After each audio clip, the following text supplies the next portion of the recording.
Peace remains elusive in South Sudan, and the United Nations is warning of increased violence. Hello, I'm Anand Naidu, and this is The Heat.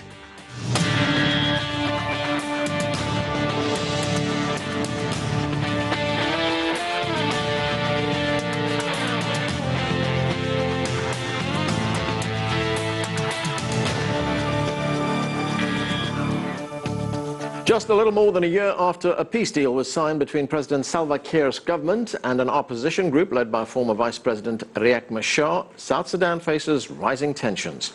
Machar fled the country this summer, and he's again calling for war. The head of one international monitoring group says the country is worse off today than it was before. We begin with this report from CCTV's Patrick Oyet. In South Sudan's capital, Juba, it's business as usual. But the impact of July's violence is clear here, and the last thing most people want is another war.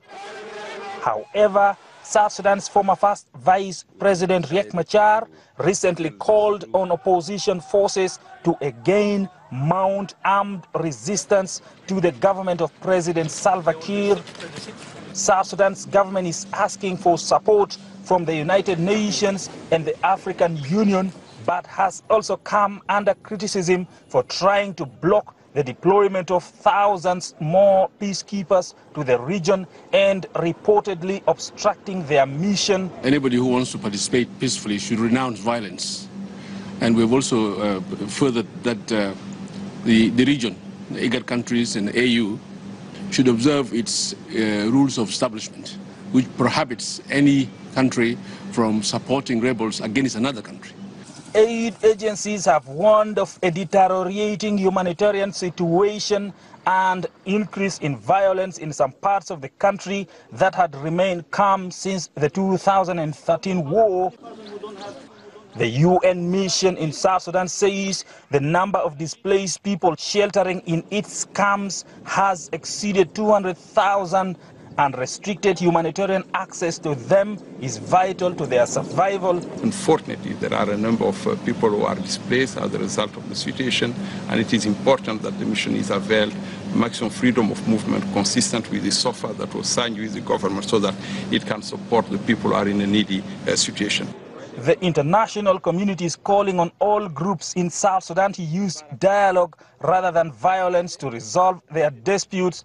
China, which contributes a battalion of peacekeepers, says it will continue to support peace efforts. China has been making its due contribution to South Sudan's peace and stability.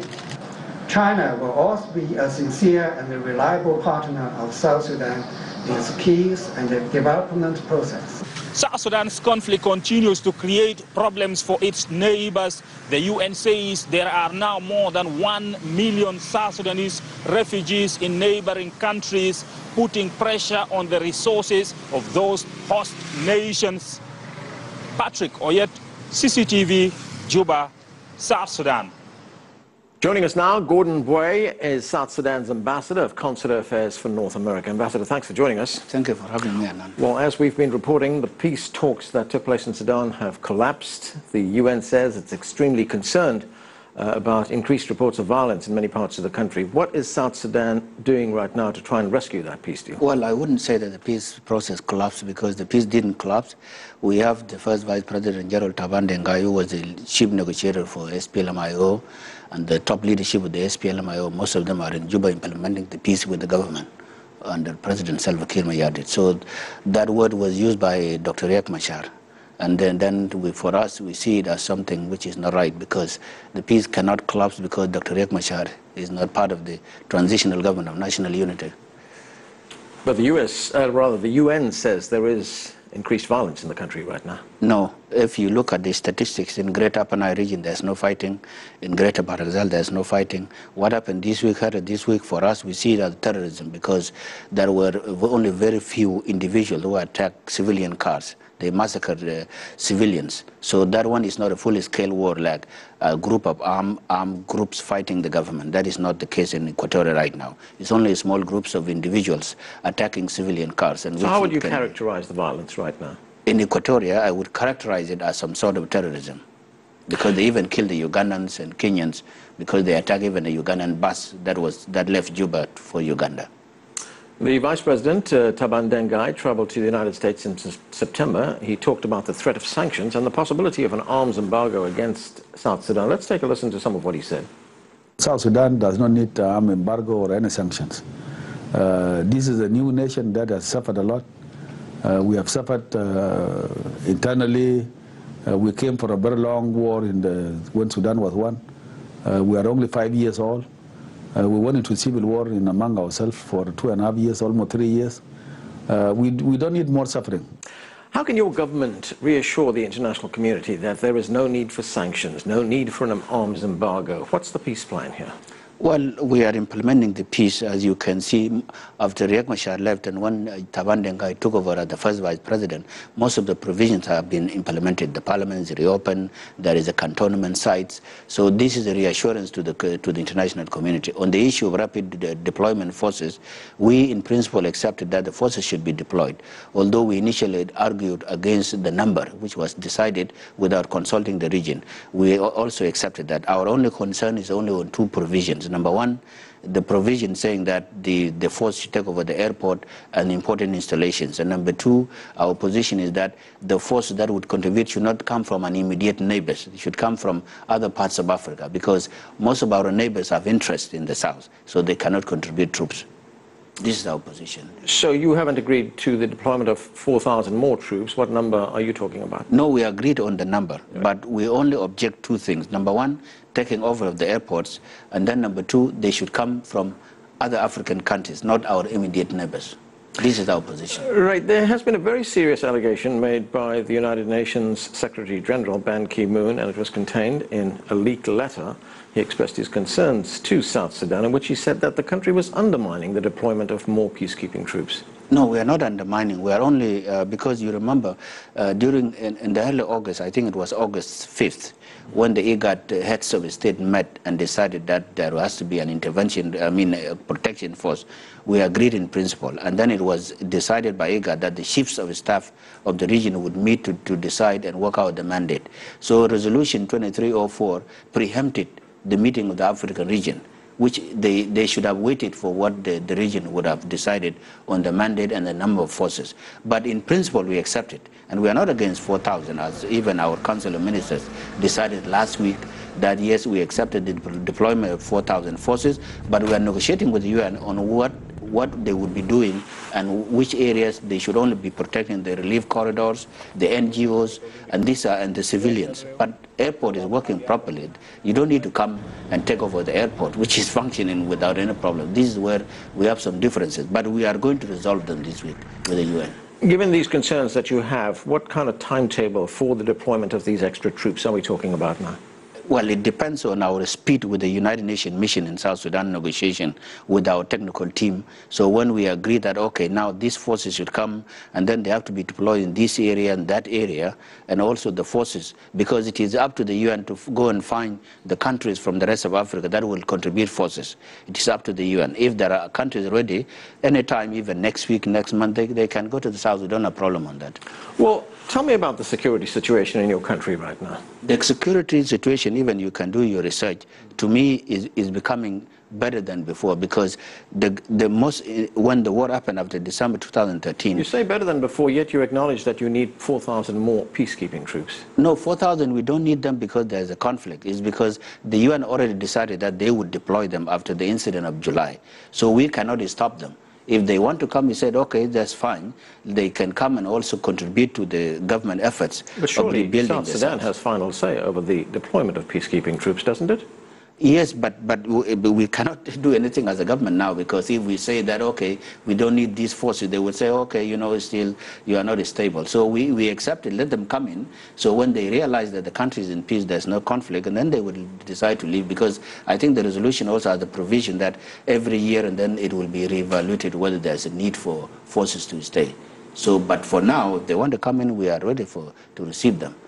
Now, there's another serious problem that the country faces, and that is the displacement of people. Hundreds of thousands of people displaced by the violence in the country. What about their fate? Well, they are even now, you can even research the UN sites, and then more than 25,000 left protection of civilian site in Bantu, and they went to their homes. So now our government, the transitional government of national unity, is working on how to provide services to those in UN protection sites to come out, because they cannot come out unless you provide services to them. Some of them, the houses were destroyed. So we have to find clothes, mattresses, blankets, and give to them so that they move to their previous houses. So this one needs a lot of help from the UN and also from international community, countries like China, countries like United States. But they are ready to move because people now realize that the conflict, Juba is peaceful, Malakal is also peaceful. They can move out, but they need a lot of help. Is your government prepared to re-enter talks with Riek Machar, the opposition leader? Well, there is Riek Machar. We don't have. Riek Machar was removed by his own group, the SPLM-IO, on July 23rd. It was the political organs of the SPLM-IO that nominated Gerald Taban. So if he has any case, what he should do, he should take his plane, go to Juba, and then meet with the leadership of the SPLM-IO. It is the SPLM-IO that will decide whether Riek Machar would come back to his previous position. It is not the government of South Sudan to decide. This is the internal matter of the SPLM-IO. Now, your country has a very close relationship with China. As we heard from the Chinese ambassador there, China provides a battalion of peacekeeping troops in South Sudan. What else can China do to bring peace to your country? Well, we really thank the Chinese help because China invested a lot in South Sudan, not only in oil fields, but they are also helping in health sector. They are helping a lot even in demining, in constructing the South, in addition to the forces. What we want from China is also to help us in other sectors, and also like roads, construction, agriculture, and things like that, and also rebuilding helping also cantonning forces, because now we have no money to canton the forces. Yes, in fact, you have asked China for $2 billion for the restoration of oil fields as well as construction of roads. That's right. But the money has not started coming in yet. The China promised that, but we are looking forward to see it in action. Because if they can help us in cantonning forces, because these forces, they need tents, they need houses, drinking water, for you to canton them in different areas. So we don't have money for that, but if China could help, that would be very good. How seriously has the war hit your economy? Well, you know that our economy depends on oil. And then when fighting happened after 2013, the oil production came to 130 barrels. It was previously it was 450,000 barrels per day. But after the war, then the Unity State oil field was shut down.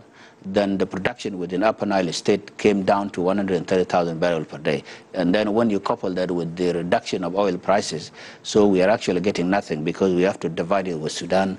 Sudan is taking $24.1 per barrel, because of the agreement we signed in 2012, and then with the oil companies. So basically we are not getting anything as a government, and that is the only sector that we are getting money. Ambassador Gordon Why, thanks for joining us. Thank you very much. Thank you for having me. We are going to take a break right now. Coming up, South Sudan copes with one of the largest humanitarian crises in the world. We speak to the former head of the UN's mission in South Sudan. Stay with us. You're watching The Heat.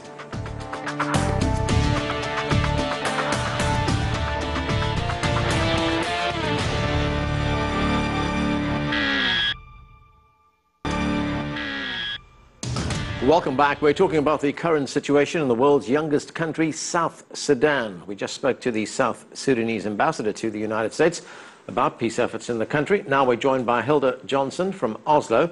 Hilda is the former head of the United Nations mission in the Republic of South Sudan and author of the new book, South Sudan, The Untold Story from Independence to Civil War. And with us in the studio, Brian Adeba is the Associate Director of Policy for the Enough Project, a non-profit focusing on human rights. Thanks to both of you for joining us. Hilda, as I mentioned, you were head of the UN mission in South Sudan, and as we've been reporting, fighting has resumed, the peace talks have collapsed. This looks like it's becoming a bit of an intractable problem. What do you think is needed to undo this logjam? It's absolutely critical that the peace agreement is rescued and revitalized. There's no other way than to take three critical steps. One is to bring all the signatories to the peace agreement into the process. That has to happen very quickly. Sidelining them will only create new spoilers and more fighting. Secondly, there needs to be a roundtable of all the different political forces of South Sudan to do a third thing, which is establish a caretaker government, which can now bring the country out of the mess. It's absolutely fundamental. It happens very quickly, and we think the region has an important role to play in making this happen. Without it, I'm really very worried that South Sudan not only will be at risk of imploding, but that it may be irreversible. So South Sudan needs to be saved, not only from fighting, also from failing and from falling apart. Right, Hilda, bringing all these sides together, as you've mentioned there, who does that? Is that the responsibility of the United Nations to push them, bring them together?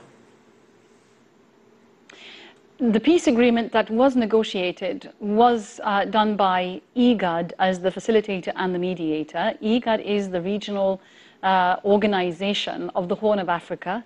They were in charge of this. It is natural that the neighboring countries take more responsibility for this. The UN has been in a supportive role.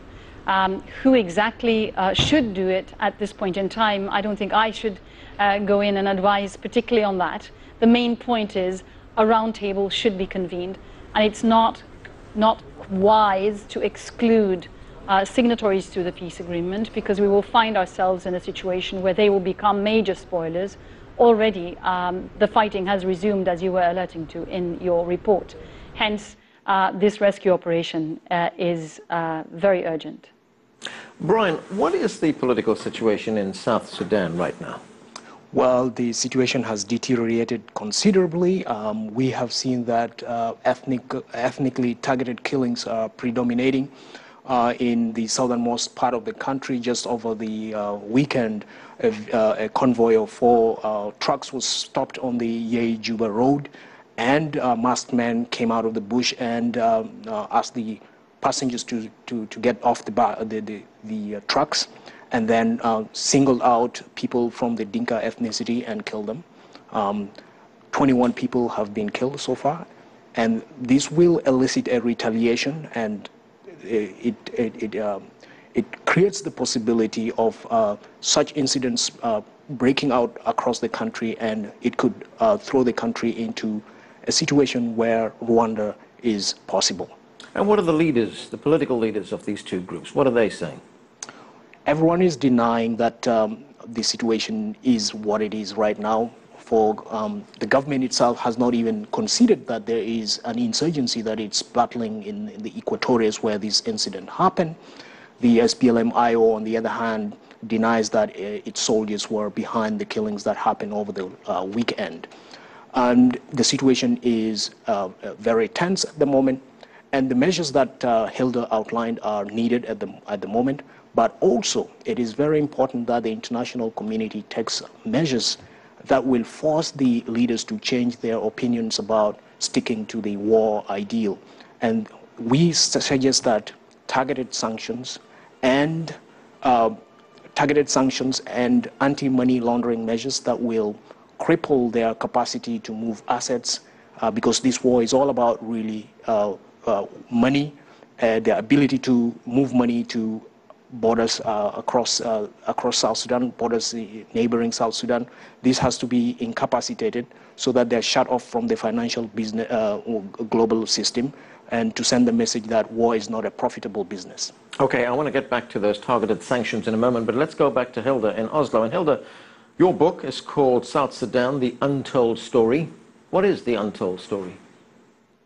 That's the story of why this has happened. Basically, that the liberators who fought for decades for freedom and independence, for justice, actually have ended up in war against each other, committing terrible atrocities against their own people, and actually are now on the verge of destroying the very country they fought for. This is a huge paradox, and it's not easy to understand for any of us. How could this happen? My book lays out a number of the reasons why. This is linked both to the political power struggle within the leadership that had long historic roots, but it also is related to the lack of institutions. The country was basically without a state, and not much reforms happened in the security sector and other sectors that could be buffers when this political crisis escalated. And I think thirdly, the corruption issues have contributed also to this internal implosion in the country, make it very weak at the face of these huge challenges of a very significant political crisis. But the most important thing, these leaders actually were major risk takers. They helped blow up the situation through their own actions and unfortunately perpetuated the conflict against each other. That's the main reason. But these others are also important, and I think we all should learn lessons from what has happened and also avoid this now from repeating itself. And I do agree with Brian Odeba's point. This is now quickly escalating with ethnic violence taking over. It's very, very important to stop it as quickly as possible. So, Brian, we have this escalation of violence. What is the humanitarian situation in the country now? Well, the humanitarian situation is in a very dire situation. Right now, there's hunger going on, famine in the northern parts of the country, displacement of thousands locally and externally, lack of food, and the government does not have the capacity to help the displaced people and to arrest the humanitarian crisis that's evolving at the moment. Aid agencies are doing all that they can, but at the moment, the work of the aid agencies is being obstructed by elements in the government. For instance, free movement is not being allowed for aid workers. Secondly, the targeting of aid workers on roads and in the towns, and the looting of aid agencies by armed people affiliated to the government. Where is most of the fighting taking place right now? Well, the Equatorias, the southernmost part of the country right now, is the new theater of operations that's just evolved recently. Previously, this war was mainly restricted to the northeastern parts of the country, but what we're seeing is that the Equatorias, there are 3 states in the southernmost part of the country, and all of them are engulfed in fighting at the moment. There is continuous fighting in the northern east part of the country, where initially this also started, as well as in the northern part or northwestern part of the country in western Bahar Ghazal and also in Awil in the northern states. So the situation is at the moment where localized conflicts are sprouting all over the country. Right. Hilda, the current Vice President of South Sudan recently addressed the UN General Assembly in New York. Let's watch. Our intervention in such countries, taken supposedly to protect civilians, advance democracy, respect human rights and justice, have not always produced the expected results. Instead, in most cases, and we end up creating displacement and refugees. The attitude of superiority and patronage, disguised as promoting democracy, human rights, freedom and justice, can easily lead to serious crisis in form of resistance by the affected parties. So he's very critical there. What do you make of what he said? Well, to me, who's been working on Sudan and South Sudan for very many years, it sounded very much like the Khartoum government to me, criticizing the international community, criticizing them for wanting to come in to protect civilians, and basing that on national sovereignty. I have to say it's very sad that it has come to this, that this is the language used by South Sudan, who without the support of the international community would not have survived these years of liberation struggle, nor would they have been in the situation they are. They had the Comprehensive Peace Agreement, which led to the possibility of a referendum. Without the United Nations, they would never have been able to conduct the referendum and get independence. And this is not the language we would like to hear from the liberators and from the SPLM leaders.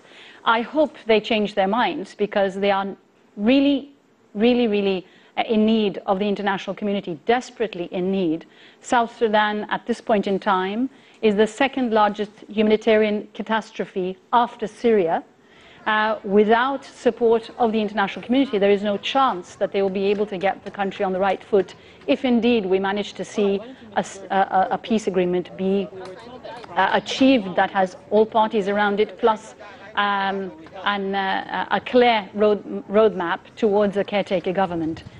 I have to say, this is not what we would like to hear from South Sudan, and I hope they will change their rhetoric and also understand that if they are going to have a country that will survive this turmoil without support, it's not going to be achieved. Brian, if we look at some of the other measures being considered by the international community, let's say more coercive measures, you talked earlier on about sanctions, targeted sanctions. There's also a talk about an arms embargo. Is that being heard? How is that being received in Juba? Well, the government, as expected, is not very keen on having sanctions. That's the storyline that they have adopted. They say that the sanctions will be detrimental to the country. We're saying that the sanctions need not affect the whole country. The sanctions need to be targeted at specific leaders, the political elite who are behind the perpetuation of this war. If done this way, this would include travel bans on their persons and their families and the networks that support them. Then it would serve the incentive of changing their thinking on perpetuating war. An arms embargo, the government also says that it will be detrimental. And we believe that an arms embargo at this time will go a long way in dissuading both parties from pursuing war. Okay, Hilda, very quickly, what about the possibility of sending in more peacekeeping troops? So this is a measure that the Security Council decided to do after the crisis in July, which ended up in major fighting and many people killed. They decided to increase the force in Juba with another 4,000 soldiers from the region, a so-called regional protection force, with a stronger mandate and a very specific mandate to stabilize the capital. This is still very important, but it is first and foremost a critical measure in support of a political strategy which can bring the country out of this mess. So in support of this strategy, such forces will have a very critical role to play. And the Security Council has taken the decision. Unfortunately, it seems to be rather slow in terms of its implementation. But the most urgent measure to be taken now is the political one, to bring the parties together and to have all signatories at the table and a round table that can bring about a caretaker government. I don't think with this only as a measure, the force, we will be able to see stability in South Sudan. So I think we need to have the combination of the two, with the political path being taken first, the forces coming in support of that. Okay, and that's where we have to leave it. Hilda Johnson in Oslo, Brian Adeba with me here in the studio. Thanks to both of you for joining us. And that's all we have time for, but the conversation continues online. Chat with us about this or any other show on Twitter. We're at CCTV_America. We also use Facebook. Find us at facebook.com/CCTV America. I'm Anand Naidu in Washington, D.C. Thanks for being with us.